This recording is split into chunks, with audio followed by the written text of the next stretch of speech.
Hi, this is Luba Gresson-Shirley from Vote Mama. You're listening to Clarkson Pereira and Morgan Lamandre on Two Broads Talking Politics. We need more moms in office, and listen to how these two women are fighting to make politics more accessible for working families.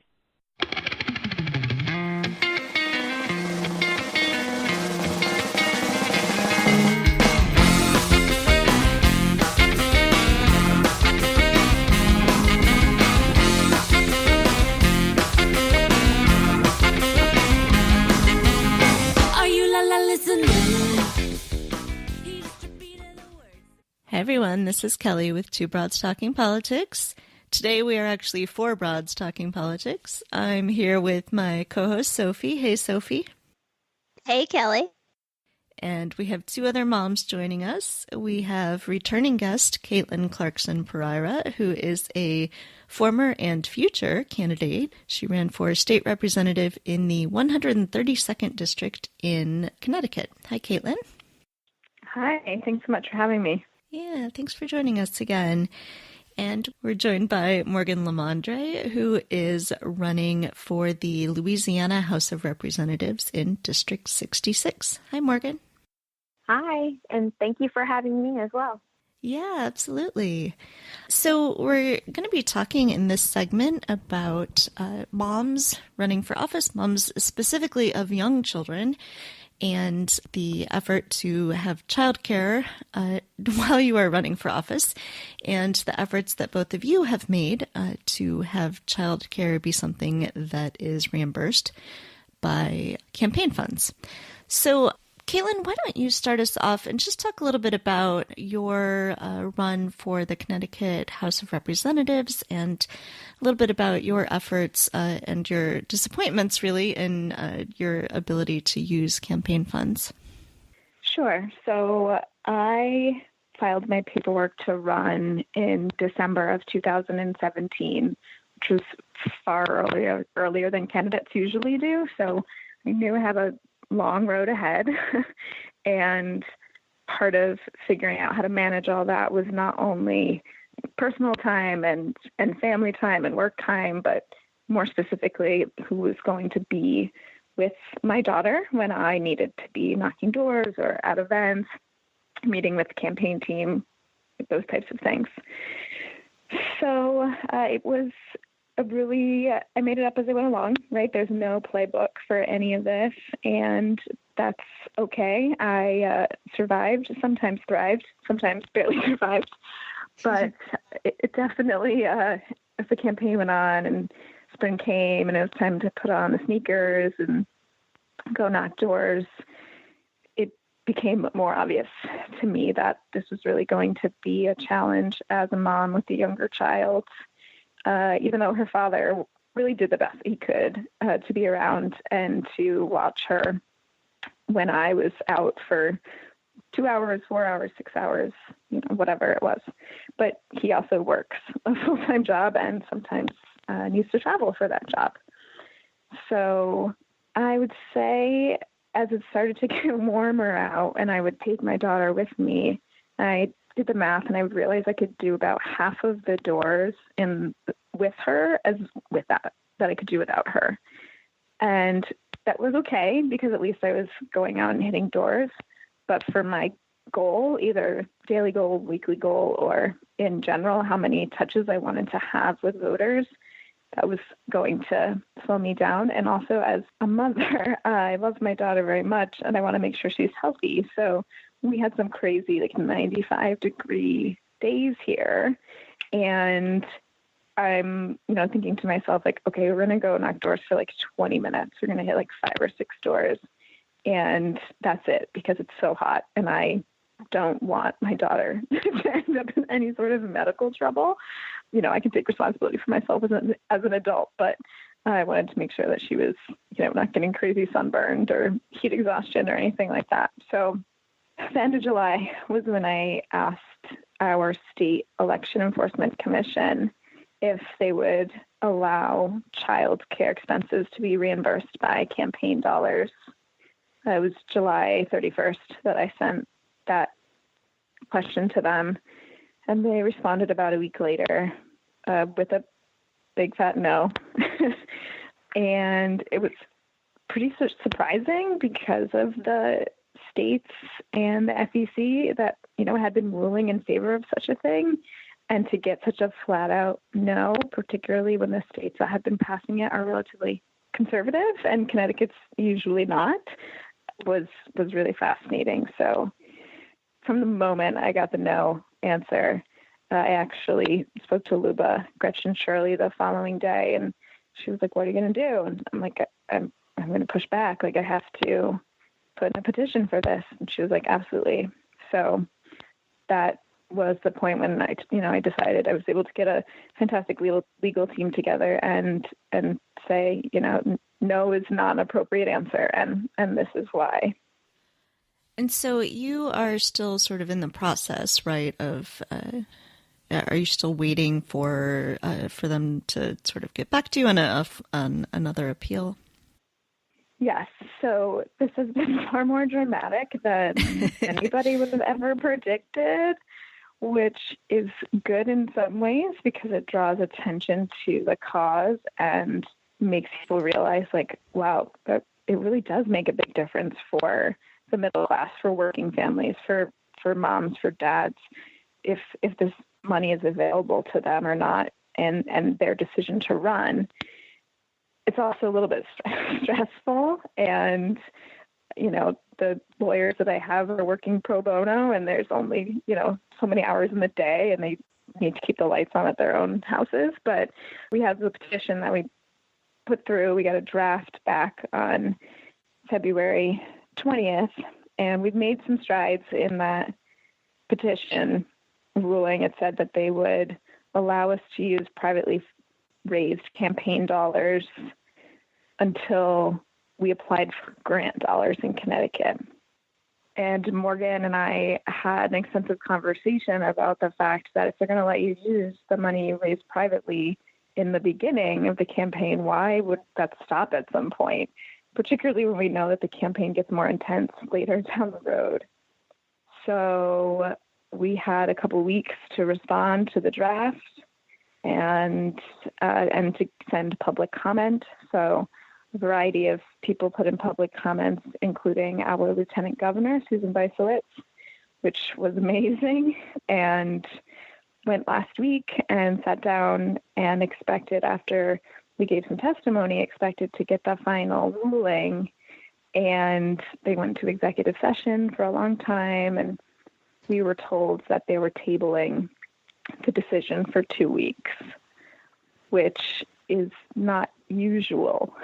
And at first, I'm like, is this good? Is this bad? Is it good? Is this bad? And it became evident pretty quickly that this was good, right? Like, we had thrown them a curveball that they hadn't seen coming, whether it was in their testimony or whether it was the comments from the Lieutenant Governor or, whatever the case may be.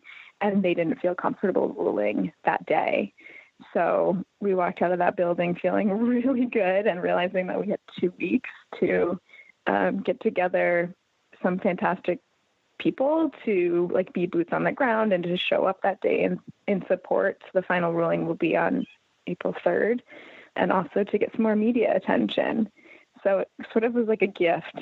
But I have to say, I was not emotionally prepared for that. I was thinking, the day would come and go, and I would, check this off and be able to take a break for a little bit. And then all of a sudden it's like, okay, now you're going 100 miles an hour instead of 60. So, but again, still really so thankful to have the opportunity to be able to put the petition in, to get the draft back, to be able to comment on that and say why the draft doesn't say what it needs to say, and to still be in it here in April. It's a little bit crazy. So, Morgan, it sounds like your story is fairly similar. Can you tell us a little bit about your experience? Yes. So, ironically enough, I told Caitlin this recently. Last summer, when Caitlin actually received her letter that said she was denied, it was something that kind of went viral on Twitter. Well, I retweeted it. This is before I even knew who Caitlin was. And I was like, oh, maybe somebody in Louisiana can introduce this legislation. And I tagged one of our state senators who's been such a tremendous ally to me and my work. I work for a nonprofit sexual assault center, and I provide free legal representation of sexual assault survivors. So he's always there, really just our champion on any kind of legislation that affects women, children, and issues like domestic violence, sexual assault. And so he actually responded in the tweet and was like, actually, just request an advisory opinion. I think we wouldn't even need to introduce legislation. So obviously we had seen where throughout the country, Luba Gretchen Shirley had received sort of a ruling on the federal level, and then state by state, this was becoming a thing. And I had always, the only barrier I really ever saw for myself in running for office was finances and socioeconomic status. That is really one of the biggest issues that I've ever thought about, I guess. I mean, obviously for my children and family and how it would affect them, but it seems so much these days that you have to be wealthy in order to run for office. So for me, when seeing sort of this movement of being able to use campaign funds for childcare, I thought, if I really want to have a level playing field to run for office, then maybe this could really help. Maybe I can do it then. So I put in a request for an advisory opinion, and it was heard at a November ethics board meeting in Louisiana. And ironically, the day before or so, actually it was like the week before, one of the attorneys assigned to the draft opinion called me and was like, you know, this is actually something that was ruled on already in Louisiana. A male candidate had asked to use campaign funds for childcare so his wife could attend events with him. And she's like, I don't see any issues. I don't think this will be a problem because it's already been addressed in an advisory opinion. And it was like, oh, well, should I withdraw the opinion, request? And she's like, no, because then you have to get permission to withdraw the opinion. So I was like, okay. So the next week I had, everything told us that this was going to be perfectly fine and there wouldn't be any issues. But when I went before the ethics board, all of a sudden it became sort of, well, why are you even running for office? Who's going to take care of your kids? Why are, questions that were presented to me or statements was that I have misplaced priorities. I shouldn't be raising money for this, and that because I have children, they are my primary responsibility.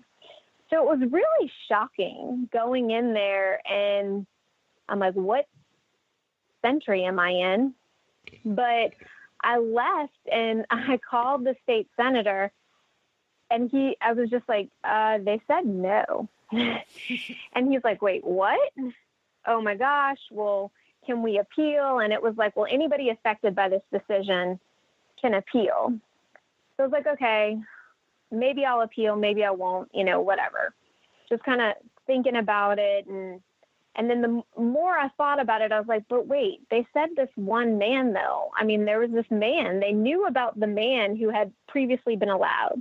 And they said, oh, well, different board, it doesn't matter. That's not who we are. So I went and started browsing through all the campaign finance reports. And what I found was that not just that one man, but 4 men were allowed to use campaign funds for childcare. So like any millennial in this day and age, I took to Twitter and posted a screenshot of the campaign finance reports of all these men who were allowed to use these funds. And of course, I went on a little rant, and it kind of took off in a sense, and it was picked up by media, and then it was picked up by CNN. And that's how Luba Gretchen Shirley got involved in contacting me and supporting me. And on the last day, because of course, as a procrastinator, once I got that media attention too, I was like, oh, well, I don't want the media attention to make it seem like that's the only reason why I'm pursuing this. So I had thought about not pursuing an appeal, but I decided no. Even if I hadn't gotten the media attention, I would have appealed the decision. So the last day I could possibly turn in an appeal, I submitted the appeal. This was after I had talked to Caitlin. I guess you could call us the childcare mamas. I don't know what we would be called by now, but I feel like we're in a mini sorority. But I had talked to Caitlin, and she kind of gave me some information, and I submitted my request for the appeal. And that same day, later that day, our governor had a monthly radio show, and one of the callers to the radio show asked him, what were his thoughts on the childcare ruling.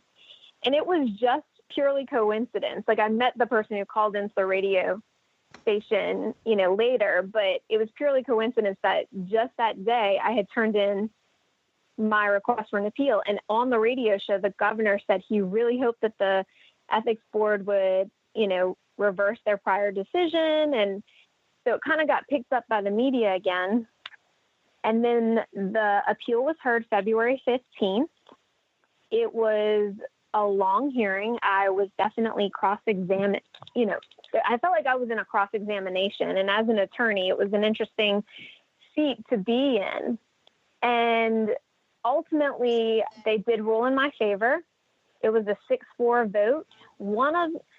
There's a certain circumstances that happen. One of the positions on the ethics board at the November hearing was vacant. So that seat had been filled. One of the ethics board members was absent from the prior hearing. And then I changed 2 board members' minds, essentially. So in that decision, there was still a lot of charged language or things, about like, oh, well, we're not trying to discriminate you about your gender. This is purely about the law. But the law hadn't changed in that prior decision to where that previous board came to the conclusion that it was a permissible expense. But it was really, really nice to see so many people I didn't even know write letters of support, come to the hearing, and really push for this. And I think the biggest thing is that there were certain things that I know were said to me that would never have been said to a male candidate. But ultimately, this is for working parents. Like, this really helps working parents, people who are not wealthy, to be able to run for office. And that's exactly who we need to be in office, because nobody's going to be able to craft policies and legislate and do the things that working parents ultimately have that real life experience in doing. That, I mean, I hate to say it like this, but these old guys they don't get us. They don't know what's going on, and they don't face the realities that the everyday working parents face. And so we need people like us in office. It's kind of shocking. I mean, I get it's not, because I keep hearing these stories, but it's shocking, really, that we're in 2019 and this is finally just becoming possible for people to use campaign funds for childcare. And it really speaks to so many issues in the way we have people run for office, in the types of people who are able even to hold office in so many places, with state legislatures being fairly low pay and only part year. And, I think it's perhaps not surprising that we don't all have the laws that we would like to have, when there's so many systemic issues that keep parents of young children from being in office. Yes, and it was really interesting, too, because one of the people who came to speak in support of reversing the ethics board decision, she was a political science professor. And the comment that the board members of the panel kept saying is that, well, the legislature could have addressed this issue, but they just haven't yet. They're the ones who need to come up with some, guidelines for what exactly is a permissible expense. And the political science professor was like, well, I'm going to offer a hypothesis because I am a political science professor and that's what I do. And the issue is that Louisiana is literally racing to the bottom of the list for women's representation. So this issue isn't going to be addressed because women are not in office. So that's probably why it hasn't been addressed, and I think that once you see more women at the table, and this isn't just obviously about women, but once you see women, once you see people who are facing everyday real life experiences that, people who are of a higher means don't experience. You're going to see policies that actually make the quality of life better for working families. I wonder if that extends to sort of beyond campaigning, because if you think about it, this is part of a larger issue, which is that childcare in the United States has become very expensive and is inaccessible to a large number of working people. And so I'm wondering if we see more moms in office, maybe we'll see more of a focus on childcare in general, in terms of like general American policy too. Absolutely. I think it's all related. I mean, I think too, as you're seeing more moms in office and more moms breastfeeding while they're actually in office, you're going to see more policies that will really push for breastfeeding to be even, I mean, obviously we've made a lot of progress, but breastfeeding is going to be normalized. There's going to be better protections for moms who are working, who are breastfeeding, because, at the same time, breastfeeding is also like a privilege, because if you don't have a job that, meets certain minimum employee requirements in order for you to be able to have your breaks to express milk and all. I mean, there's just so much that I think that, yes, you're going to see more policies go way beyond campaign finance. And at this point, that is exactly what this is about. This isn't really just about campaign funds, because I understand the privilege I have to even be able to go up before the ethics board and articulate very clearly, I am an attorney. It's just, that is not something a lot of people can even get to that point. So I need to be in office so I can advocate for them on all levels beyond just campaign finance. So if our listeners are hearing your stories and are interested in helping out sort of in a general sense, maybe a specific sense for you, Caitlin, but in a general sense too, making sure that people in their states are able to use campaign finances to pay for childcare, what are some things that you would recommend that people do? I would say, I mean, for me, I'm still on the clock, which is, again, a little bit amazing. And so, the public comment is technically over here in Connecticut, but if people want to send emails to our State Enforcement Election Commission, to our governor, if they want to write letters to the editor, people who were, who submitted public comments were not just from Connecticut. Morgan submitted public comments. So some of this has to do with the amount of people that are standing behind it. And in the past couple of years, we have seen the true power that the masses have, and what the court of public opinion has. And so any way between now and April 3rd that any of your listeners would like to make any sort of noise, they are more than welcome to do that. Probably the best way to get in touch with me is probably through Twitter at this point. But it's like Morgan was saying, it's about so much more than just childcare coverage when it comes to running for office. And I explained to somebody today that there really is this ripple effect, right? So if in these states, if we're able to pass this, and this means that more women and more minorities and working families and people who wouldn't typically have the means to run for office are able to do so, these are the types of people who, if we can get them elected, are going to be in favor of many of the more progressive values that we have, like childcare for everyone, like paid family medical leave, things that have been brought up in session year after year after year after year after year after year. We just can't get them over the finish line. And so I'm also encouraging people, if they're involved in other organizations, whether it's about reproductive rights or about the environment or about gun violence prevention, whatever it is, if there's somebody fighting this fight in your state or even in another state, to be able to support them in whatever way you can, even if it just means, showing up to hearings or writing in a letter, because at the end of the day, it makes an impact. And it's really been so humbling for me over the past week to realize that. I don't think I fully appreciated that until we tabled this last week, and I got some responses from some folks, and, again, like Morgan said, level the playing field. I mean, that, like, not to use puns, but literally changes the entire game. Like, the entire game changes.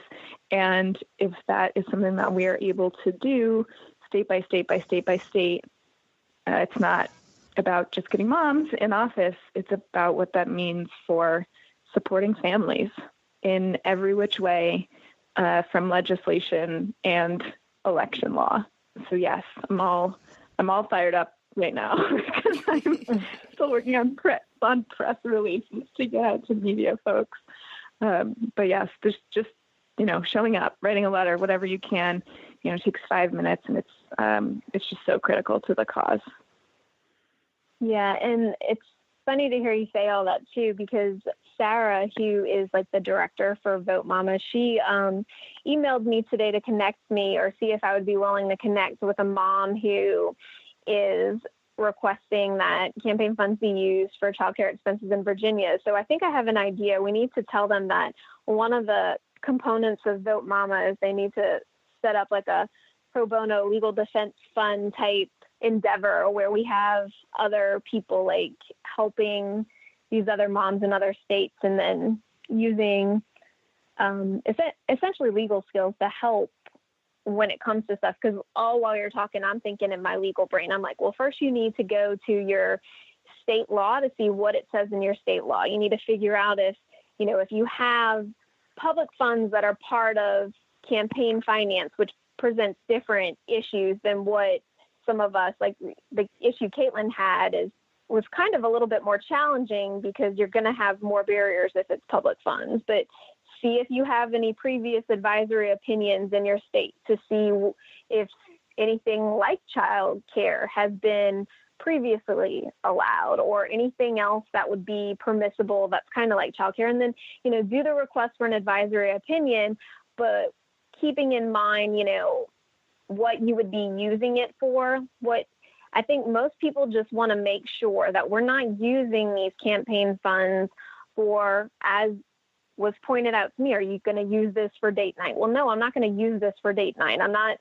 I'm ethical. I have integrity. This is literally going to be anything that deals directly with my campaign. I don't mean indirectly. I mean, like, if I'm having a fundraising event, canvassing, panels, debates, whatever the case may be, this isn't going to be me going to a date night with the hopes that somebody will come up and say, hey, how's your campaign going? And then all of a sudden I use that to say, well, somebody asked me about my campaign. So no, that's not how this works. And in fact, that's why most ethics or state elections commissions or whoever keeps track of it, that's why all of that information is public. So you can display to the public exactly how the money is being used.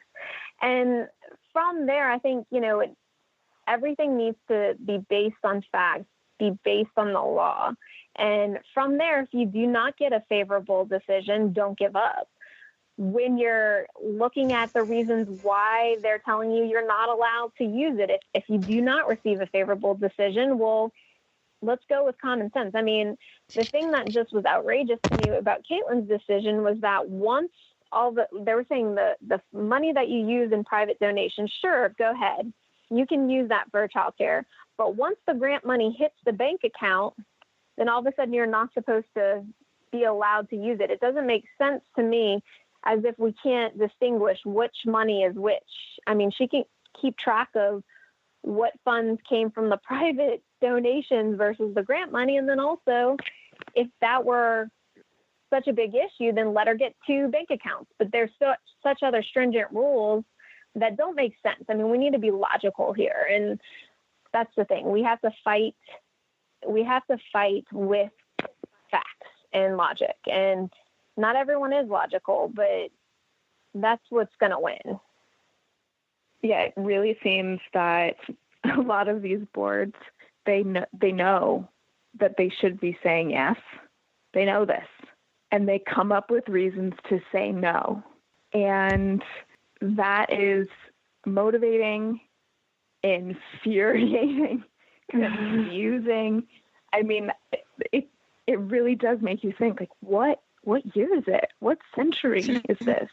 Connecticut had an opinion put forth in 1976 that said dependent care, so child care and, elderly parents or, a sibling who's in a wheelchair or whatever the case may be. Any dependent care was reimbursable. And it's like our state elections enforcement commission forgot that they made that opinion.